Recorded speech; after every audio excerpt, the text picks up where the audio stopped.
In a stunning but not unexpected political maneuver, a majority of 18 senators voted to remand the articles of impeachment against Vice President Sara Duterte back to the House of Representatives. Was this even legal? What happens to the impeachment case now? Was the remanding a dismissal disguised as a delay? Hi, I'm John Nery and you are in the Public Square.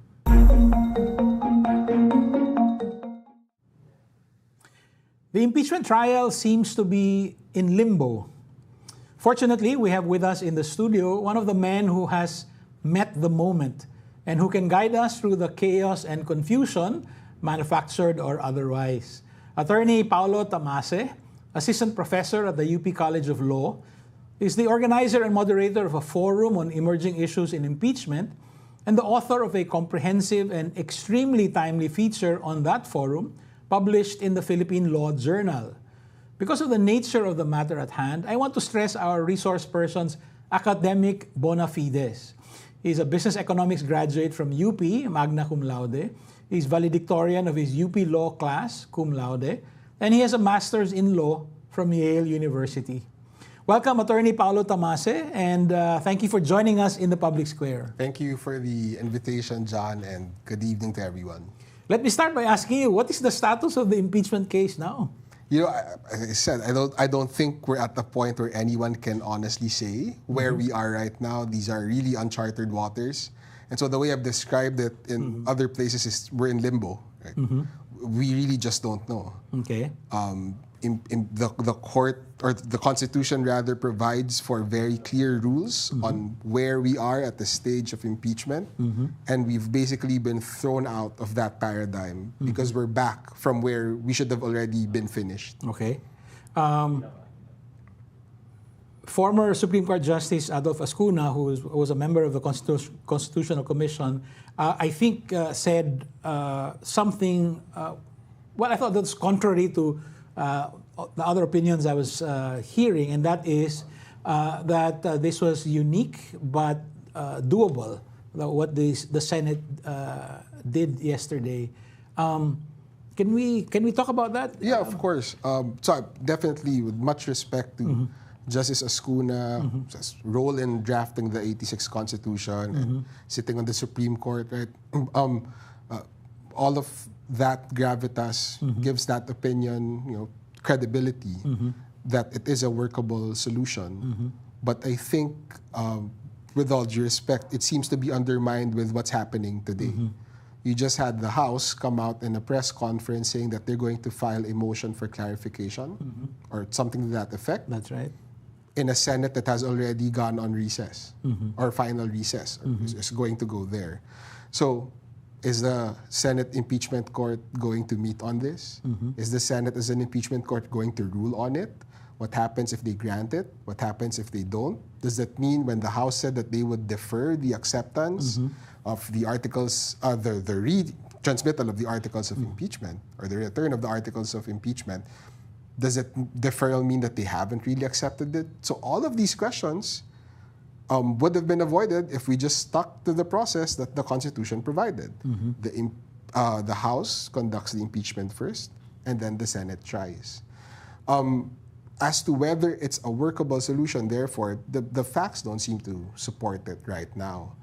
The bigger concern for me is whether it's a legal recourse.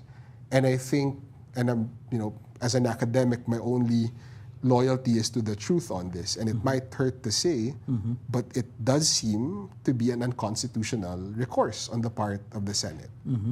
The Constitution doesn't provide for a remand. The Senate's own rules, which it approved only yesterday, did not provide for a remand. And if we read the Constitution according to the lens of accountability, which is what I wrote about in the journal piece that you mentioned, it doesn't further accountability to open a new way for the Senate to punt a difficult political judgment back to the House as a way of avoiding or delaying the inevitable, right? The inevitable need for the senators to actually vote on the matter. So with all due respect to Justice Luna, I don't think it's workable right now. I don't think it's also... It doesn't seem to be like an opening of the door to greater accountability, but rather a closing of doors and windows. And it does. And I think, in all fairness to Justice Escuna, we need to put the statement into context. Justice Escuna's, one of his positions is that the trial can indeed cross over from the 19th to the 20th. And I hope I understand this position right. It can cross over, but then it has to be started in the 19th and then carried over or continued by the 20th. And then the 20th has to say first whether it wants to accept it. That's a very narrow characterization of the crossing over. Okay.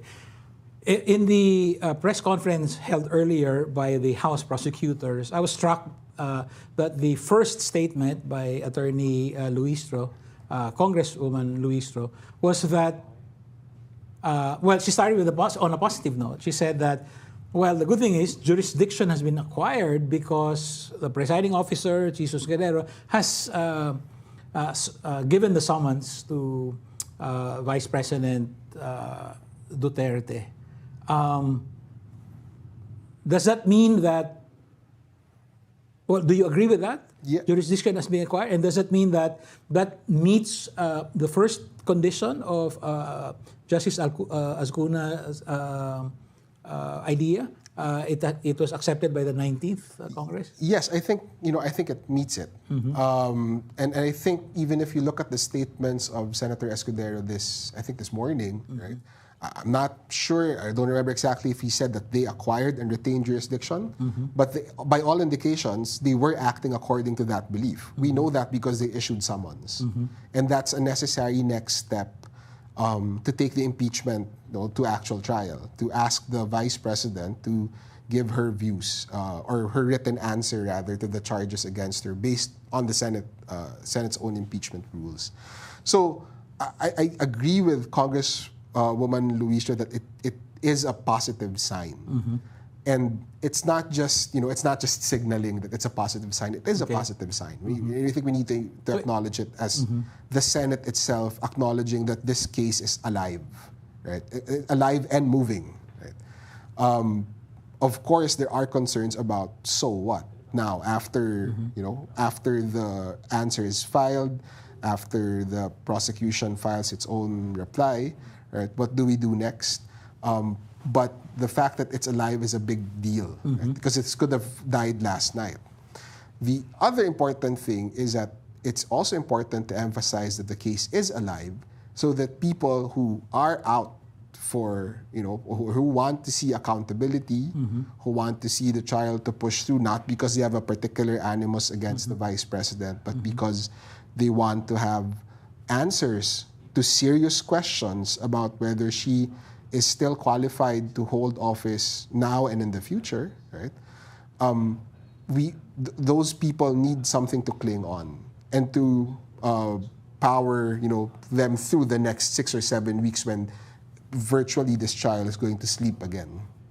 I'm also reminded of something that former Senator Trillanes said last night, I think, when he preferred to look at what he called the silver linings here. So, the senator judges have taken their oath, and the impeachment court was convened. So,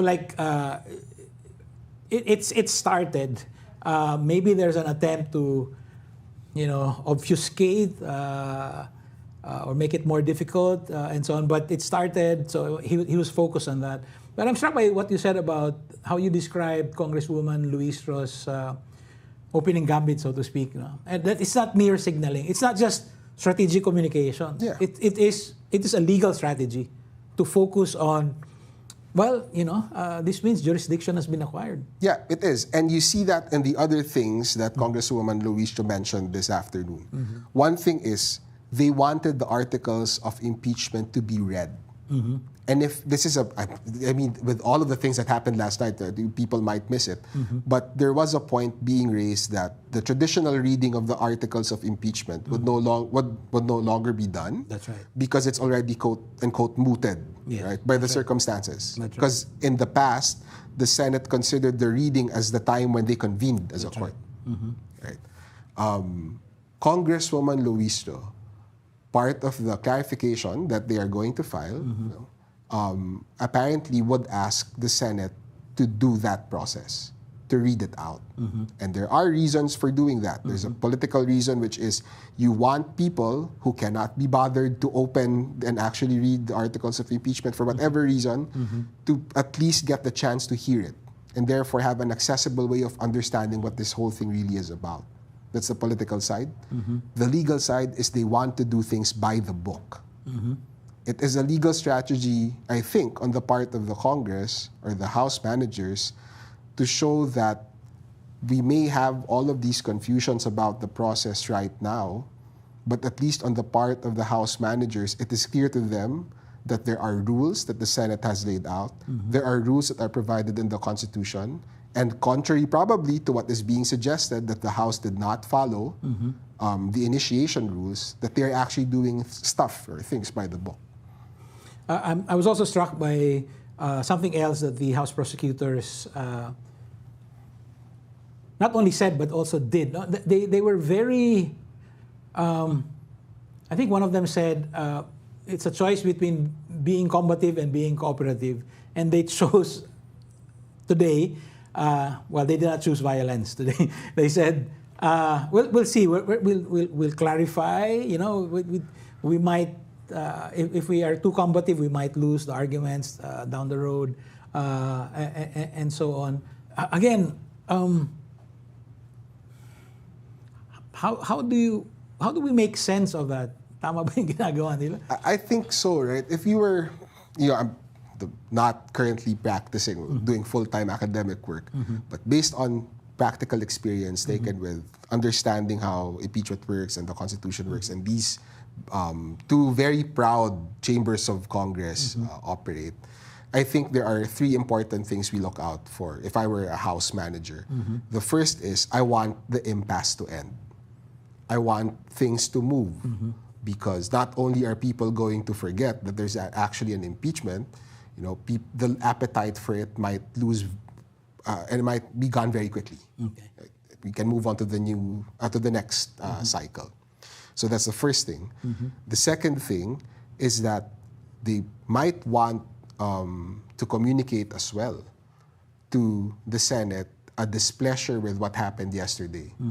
I think one of the things that the House felt, if I can guess, just based on the press con earlier, is some offense at how the Senate was second-guessing their work. That's right. And that's not something that's in the Constitution, right?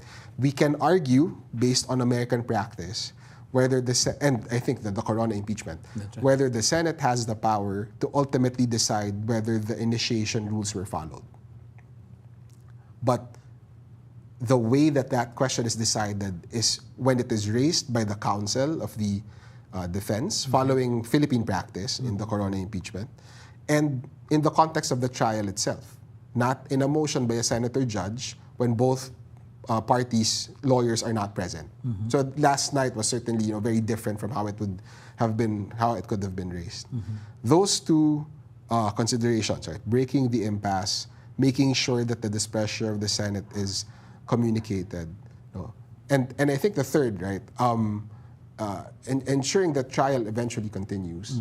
That's better served by a compliance that is not a passive compliance, right? They're not just submitting documents to the impeachment court. I think they're transmitting or sending strong messages as well about how they probably will not take it, you know, just sitting down. I think one of the stronger messages was something that they said about they can no longer take it back.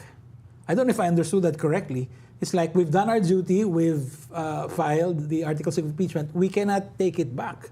Yeah, I think you're right, that's a strong message as well. If you go back to the core of what was and you have to remember, this was not initially a motion to return or remand. It was a motion to dismiss. That's right, yeah. And the fundamental objection that Senator De La Rosa had before, that it continued all the way until that motion was amended, was basically that the House violated the Constitution by not following their rules.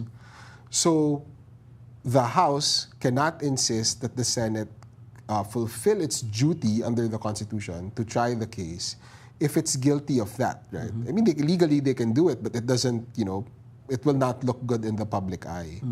So the House has to push back against the idea, as a matter of necessity, push back against the idea that they got it wrong at the start. And part of it is emphasizing that we did our job, and therefore it's now your turn. The ball is now in your court for you to actually try and decide this case. I'm going to play a clip from last night's impeachment court drama. This is actually how that drama ended last night, right? I'm going to play this. There was a statement from Senator Risa Ontiveros, and then the presiding officer suspended the session.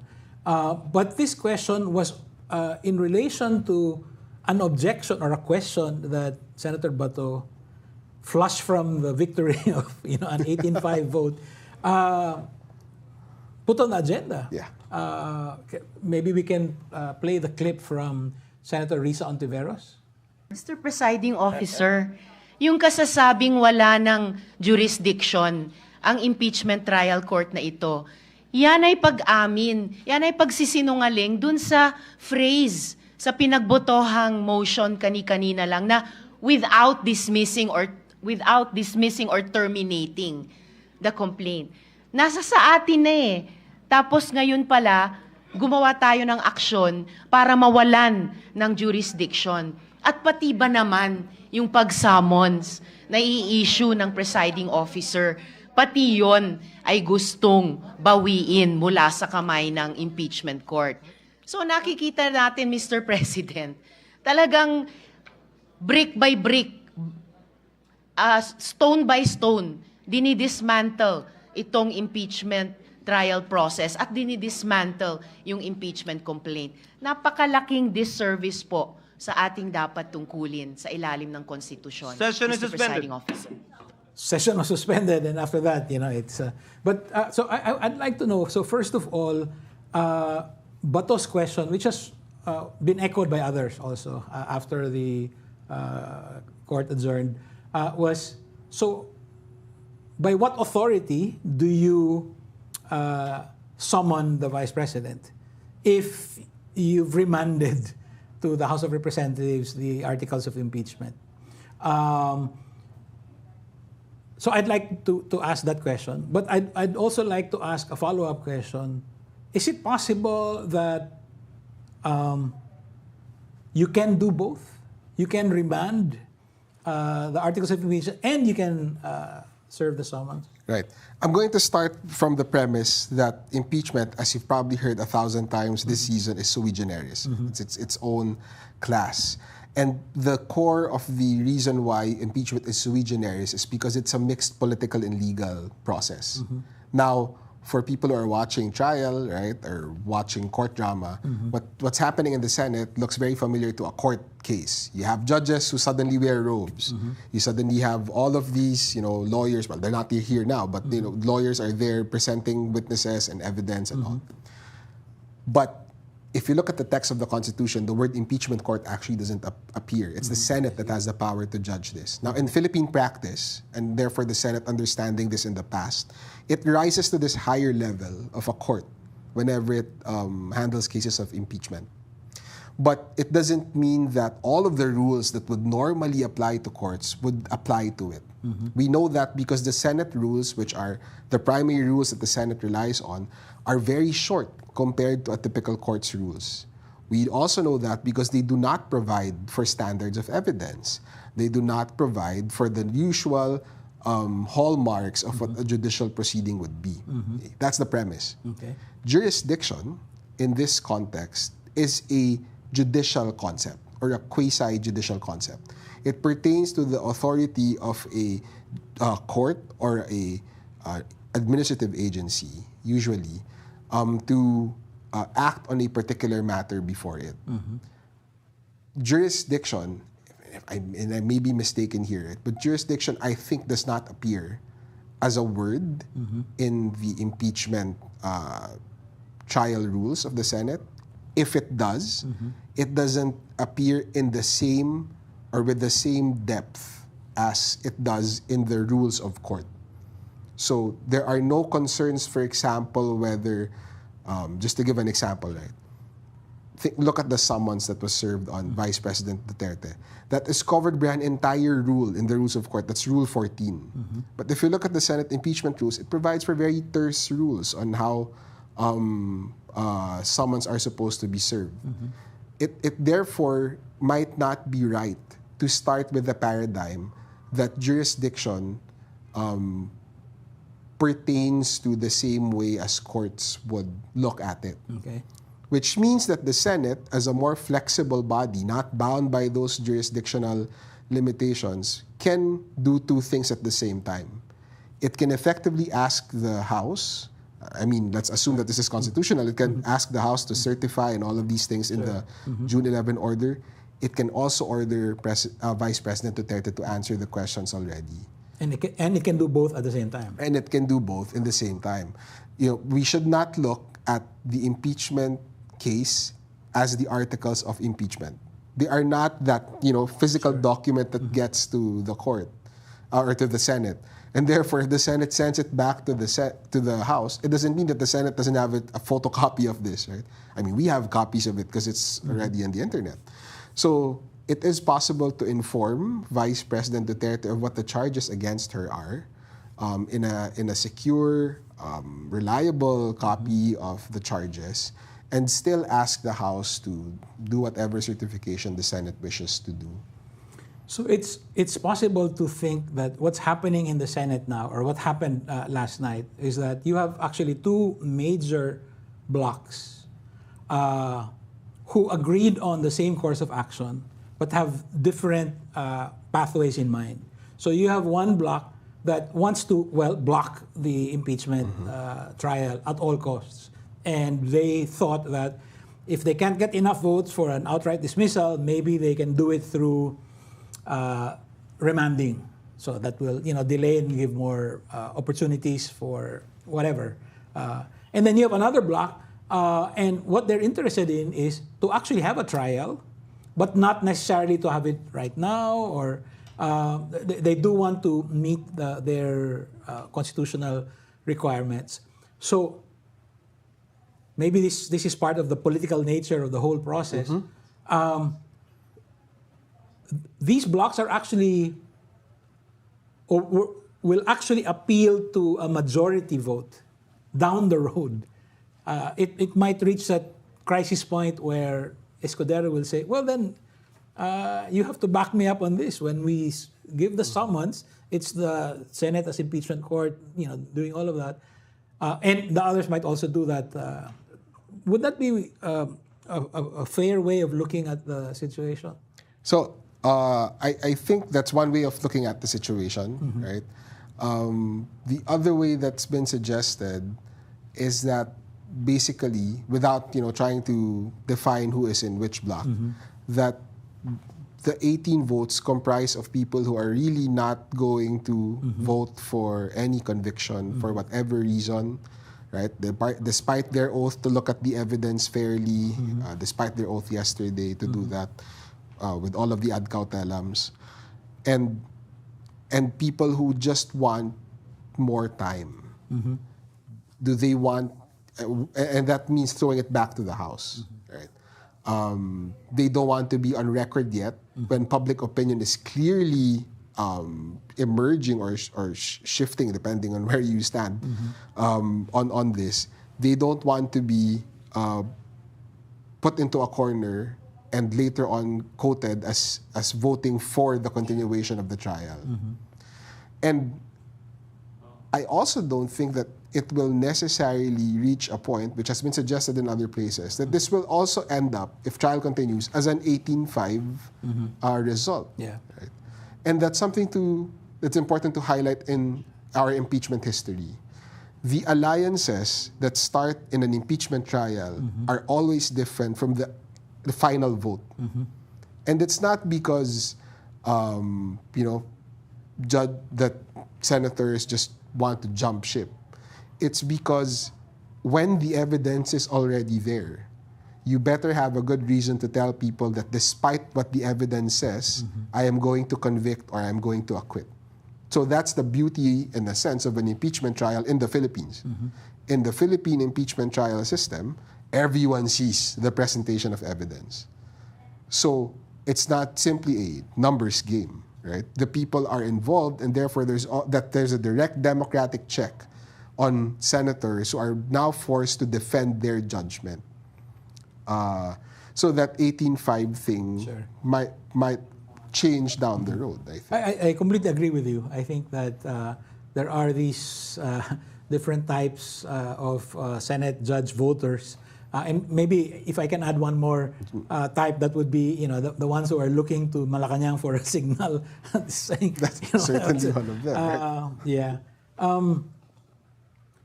The impeachment trial, the centerpiece would be the presentation of evidence. What are the conditions that will prevent any presentation of evidence, which I think might be the objective of maybe a couple of senators or so? Yeah, I think, well, if there's traction to the argument that the House didn't initiate it right. I think, and many other constitutional lawyers, constitutional professors, scholars have said this. The main function of a impeachment court, or the Senate as an impeachment court, is to try and decide. But there was this thing raised by Senator Tolentino, I think, who has been the one who has been raising American practice quite frequently. That's right, I think he raised last night that in the impeachment trial of Secretary of Homeland Security Mayorkas, the Senate of the United States decided to trash the impeachment complaint or the articles of impeachment prepared by the House on the ground that they found the charges to be unconstitutional, or that they did not conform to what the Constitution allowed as charges for impeachment. So there was no trial? No trial at all. No presentation of evidence? No presentation of evidence at all. And I think there might be some inspiration there for people who really just want to get this dismissed. Right? But I will caution that we don't, while we are guided by American practice, Philippine impeachment has its own unique flavor, its own unique rules, and its own unique place in the legal system. And let me explain it this way. In the American system, impeachments are done by Congress as the representative of the people, and therefore it's a high prerogative on the part of Congress. The courts do not interfere with it, etc. In the Philippines, impeachments are also still the high prerogative of Congress, the Senate, and the House. But the way that we have done it since '87 is to involve the public to a degree that the American impeachments do not. So, impeachments in the United States, the process is there, right? The trial isn't necessarily either televised, or if it even is televised, much of the evidence that will be presented would have been summarized by a committee that usually the Senate constitutes. So 60-70% of this, just to give a real random figure, is done behind closed doors. That doesn't happen in Philippine impeachments. That's why it takes so long for us, right? It's a trial that really everyone gets to see. And therefore, the idea that you can, dismiss this thing without even a trial might not fit, under the current circumstances especially, might not fit with our constitutional version of impeachment, or how our impeachment practices have developed. Assuming, just for the sake of argument, that there are enough senators who want to block it and will block it, will that have to happen in the 19th Congress? Can it also happen in the 20th? I think it depends on when the move will be. Okay. If that move is initiated in the 19th Congress, then the impeachment court, as we call it, right, would be constituted by members of the Senate of the 19th Congress. But if it's done in the 20th, then it would be composed by members of the 20th Congress. So it depends on when it's going to be filed. Okay. I have another clip from last night that I'd like to show you and our audiences. This was Senate Minority Leader Coco Pimentel's response to the motion by Bato de la Rosa and the seconding statement by Bongo. Pertaining to the political statements that they made, can we play the clip, please? I will not address the political statements of the movant and the seconding parties, Mr. President. Ang tanong nila kung makakain ba daw itong impeachment process. Pero marami namang bagay sa buhay na importante rin na hindi nahahawakan. Tulad ng hustisya. Ang hustisya, hindi nga natin makita, hindi natin mahawakan niya, pero napakahalagang bagay po sa buhay ng tao. Thank you. I thought that was a clever way of engaging with something by starting out and saying, I'm not going to engage with what they said. But I wanted to bring out the political side of this. First of all,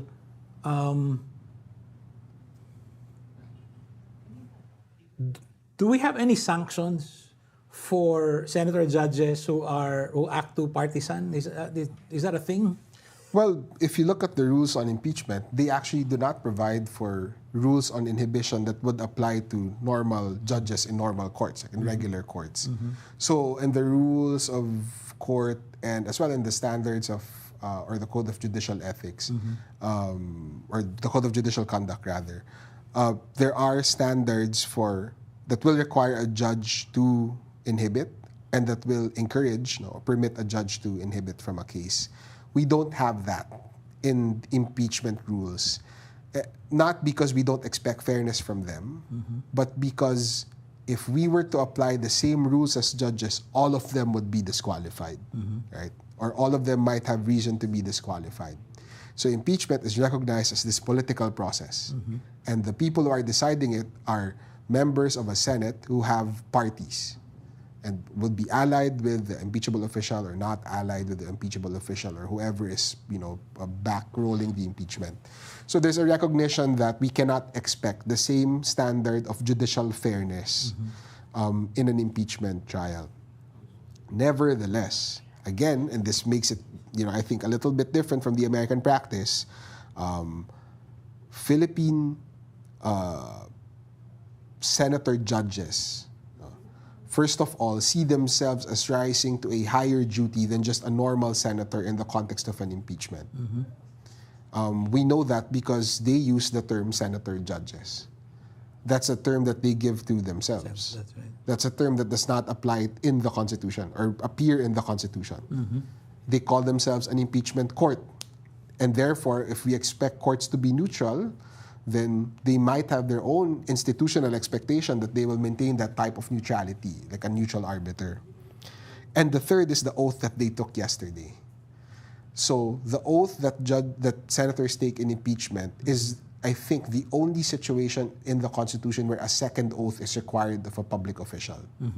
So the Constitution directly states that when the Senate sits for the purpose of impeachment, then They take another oath. yes, senators shall take another oath. That oath is operationalized through the Senate's impeachment rules and its practices. And one of the things they swear to, at least based on the impeachment rules, is political neutrality. That is expected of them. Now, if they violate it, the recourse might not be to inhibit, as we would normally do if we were arguing this in court. I'm not saying that it's not, but I'm saying that it doesn't likely seem won't to be. be. Yeah, it might not be it. It also would be highly argumentative in front of the court. Right? The only real sanction we have in our system, a legal sanction, is one that can only be decided by the Senate. So the Senate has the exclusive power to discipline its own members. If they violate that oath, then they become liable to their own body, to the Senate itself. The other real check we have in our system is elections. So people should watch the impeachment trial regardless of where they are closely, because if a senator is not acting as an impartial judge, or a politically neutral judge, as the Senate's impeachment rules use, if they do not act as politically neutral judges, then maybe they don't deserve to be elected into office the next time. That's the only real check we have in our system. I'm not sure if the Supreme Court has a role to play in, disciplining the partisanship of senator judges. But I do want to ask the question about the Supreme Court coming in. I think that was one of the 5 questions, one of the 5 emerging issues that you discussed in your forum and in your paper. And there's a pending case in the Supreme Court. There are supplementary filings today and so on. Do you expect the Supreme Court to actually come in before the impeachment trial is completed? Right. So, well, for one, the Supreme Court doesn't have the power to discipline the senators who will violate that oath, right? They can't impose penalties on senators for this. But to your question on whether the Supreme Court is going to step in, let me put it this way. The Supreme Court does have the power if it, based on the expanded jurisdiction that it has in the 1987 Constitution, to correct not just violations of the Constitution, but grave abuses of discretion. So something that is as political as impeachment is now subject to that standard of grave abuse. But it doesn't mean that the Supreme Court has power, that it should actually step in. And that's something that was highlighted in the forum. One reason why it might not want to step in is to stay clear of a clearly messy political crisis or political issue. Right? If it does rise to the level of a constitutional crisis, then it may not have any choice but to step in, but it will try to stay clear of that as much as possible. A second reason might be one that applies to our own whole constitutional system, which is that I don't think it's good for a healthy, mature democracy to always rely on a Supreme Court to police the branches, especially in the context of this impeachment. And that is because one way, if we're going back to the 18.5 question you had earlier, one way to avoid making a decision again is to say that let the Supreme Court decide. They will punt another politically difficult question up to the Supreme Court. And that one is not going to be time-bound based on recent history. Right? The court has taken, and I'm not saying it's wrong or it's unconstitutional, but the court has certainly taken a lot more time, even on urgent, quote-unquote, emergency issues to decide than, let's say, 15, 20 years ago, as an empirical fact. Okay? So it might not be ideal because you might be inviting another way for the Senate to avoid deciding this question. And that is, I think, the reason why the motion won as amended yesterday. It's because they wanted that to avoid that. But what if, for instance, the House prosecutors file a case in the Supreme Court to compel the Senate to, for instance, push through with the impeachment trial? So again, the court might have very well the power to do it. I'm not sure if that's supposed to be what the House is going to do. And it sounds very counterintuitive to what we've been used to already based on the last 38 years since the 37 years since the 1987 Constitution. Well, 38. It seems unconventional because that Constitution, and if you look at the deliberations of the framers, they seem to have elevated the Supreme Court to this arbiter of all things constitutional. But it might not be the ideal environment. We want a court that is involved in protecting constitutional rights. We also want it to step in when there is a constitutional crisis, but it doesn't have to step into every spat between the political branches of government. Now, I will say a general caveat that is based on the facts that we have now. Things are fast changing. I'm sure reporters who wrote news stories at 6 p.m. yesterday had to rewrite them at 9 p.m. And the facts may well change that may call for the Supreme Court to step in. But just based on what we have today, as of this moment, I don't think we're there yet. We're running long, so maybe just one or two more questions. What should we be, I'm talking about citizens, what should we be looking out for in the next several days or couple of weeks? Or weeks, right? Well, for one, I think it's important to stay tuned as much as possible to the small movements that we're going to be expecting that they're sure to come. The first is the response of, or the answer of Vice President Duterte. The second is the response of the House. And the third potentially might be the ruling on a potential motion for clarification to be filed by the House. The sure thing that is almost sure is going to be the answer of Vice President Duterte and the reply of the House. If there are deviations from those two clear orders of the Senate, then we may have another problem coming in, right? And that's really the story of this whole impeachment. It was supposed to start in February. It got delayed by the recess of the Senate for 4 months.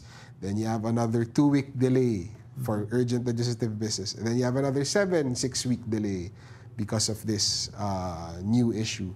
So, kung ayaw talaga, maraming dahilan, right, to keep pushing this back. And so people should be vigilant. I do think, and I hope I'm not misreading it, I do think that what happened in the last week, where after a long slumber, the educational institutions, law faculty, civil society, they suddenly found their footing again, right? And made their voices heard. I think it made an impact on the Senate. I think so too, yeah. And the reason why I say that is because Senator Cayetano and Senate President Escudero saw it fit to address both of them. Exactly. If they were not listening, then they would not have acted on it. But I think if you have basically every law faculty speaking out, with the exception of a few, of course, right? And one that I think whose statement came out early today or yesterday that is for the Vice President, or for against the trial this time. You have every law faculty making it clear that, one, we're not really prejudging the Vice President now, we just want to know the evidence. And second, that this is just, the delay of the trial is unsupported by the Constitution. Then, it certainly would have an impact on the way that this would be received by our decision makers in the Senate. So it's important for civil society to keep engaged. And how about in terms of obstructing the objective of an impeachment court? What should we be looking out for? Possible legal or political maneuvers? So I think one thing to consider would be the cases that were filed in the Supreme Court, or the supplemental petition that was filed today. If that one proceeds, then certainly something has changed in the eye of the court, right? And not to get into the case itself, but the court may have seen something that would merit its intervention, and people should watch out for that. The court is as accountable to the democratic population as every agency of government is, or body of government is. It's just not accountable in the same ways that we would hold the other branches accountable. But it's important to keep the court in check, of course within the bounds of ethics. The Senate also would be interesting because I think they're not scheduled to meet now indefinitely. And so if the Senate is called into session as an impeachment court, especially for whatever reason, that's an automatic, flag to watch out, because there's something that might be brewing. So that's the difficulty with this whole episode last night. I think if you go back to what happened, people saw the motion coming, but we didn't know what form it would come in. It started as supposedly a privileged speech that was 7th in the agenda, pushed to the top of the agenda because of Senate rules, and then that motion was surreptitiously inserted in the speech, and then that motion has suddenly, has to be debated. All of it seems, with all due respect, underhanded. And that's the difficult part with these processes. They are obscure not just to the general public, they are obscure to the lawyers even, because we're in uncharted waters, right? We're not very familiar with the procedure that's the Senate is following now. So it's an extra challenge to keep on track with what's happening, but it's an important constitutional challenge, right? If we want to look at the Constitution as an accountability constitution, that doesn't mean just enforcing accountability on the other branches. It's the people themselves exerting that accountability. And civic vigilance is one of them. So it's an added burden, for example, for students who are on vacation. If there are mass actions in the Senate, and it's their right to actually participate in them, maybe it's good to join that every now and then instead of just typing from, behind screens and posting on social media. It's important probably for schools to get into discussing politics more. Coming from, I think, a good few years where schools have stopped discussing politics altogether. So we need to find, again, that tradition that characterized the Estrada impeachment and the Corona impeachment. And that distinguishes Philippine impeachment trials from other American impeachment trials. Involvement of the public. The heavy involvement of the public. I said before, right, that I think Filipinos are their most politically mature in impeachments. Okay. So during the Estrada impeachment, during the Corona impeachment, people are suddenly just so engaged in the in the issue. We hope that this members of the Senate, members of the House who are involved in it are as mature, they're most mature during these periods. But if not, then it's on the people to take that themselves. One last. The crossover to the 20th Congress, is that guaranteed now? I remember Coco Pimentel saying, the amended motion of Cayetana is a little weird, but the second part, at least already recognizes, it will be passed over to the 20th Congress. But, that was a beautiful point that was made yesterday, and I think that's why Senator Tolentino is really, against this idea of crossing over. Yeah. Really had to say something after that. Manifestation by Senator Pimentel. I think it has. Right? I think we're past that question, and that's the interesting thing about the emerging issues article. If you go back to the emerging issues part, we've resolved the first two most difficult ones, which is, can the Senate hold a impeachment trial during the recess, and can it cross over? The Senate didn't hold an impeachment trial during the recess, but based on the discussions that were going on yesterday, it seems that they contemplated that, we can actually do this even after it adjourned sine die today.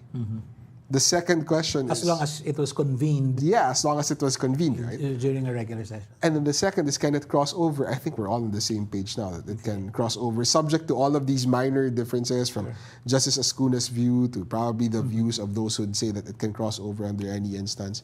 It's amazing how the emerging issues were resolved very quickly, just from February. But if they're resolved that quickly, then I find encouragement in this whole idea that we're reading things according to accountability. We saw that in the educational institution statements. We see that even in the statements for let's say, Justice Carpio talks about, his justification for why it can cross over is his point that impeachment is a mode of accountability in the Constitution, and the provision in Article 9, Section 1 says that public officers shall be accountable at all times. That's still an accountability reading. So it's good that we're putting accountability in front and center. And, just to probably briefly address the concern that hindi nakakain ng accountability, hindi nakakain, or as Senator Marcos said yesterday, accountability is not the real agenda here.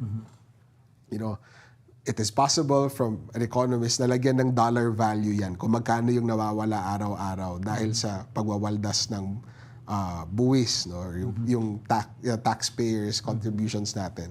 So, nakakain yung accountability, na saan hindi siguro ganito kataas yung buwis natin, or hindi ganito kalaki yung utang ng Pilipinas if we're more exacting about our officers. And this impeachment is an opportunity to reassert that. And on that note of accountability, thank you very much. This has been most instructive And, coming from a truly unimpeachable source. Professor Paulo Tamase, thank you very much. Thank you.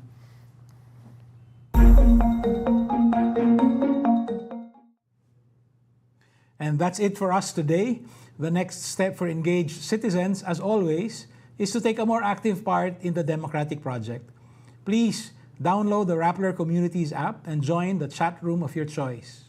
And if you haven't yet, join Rappler Plus. Thank you.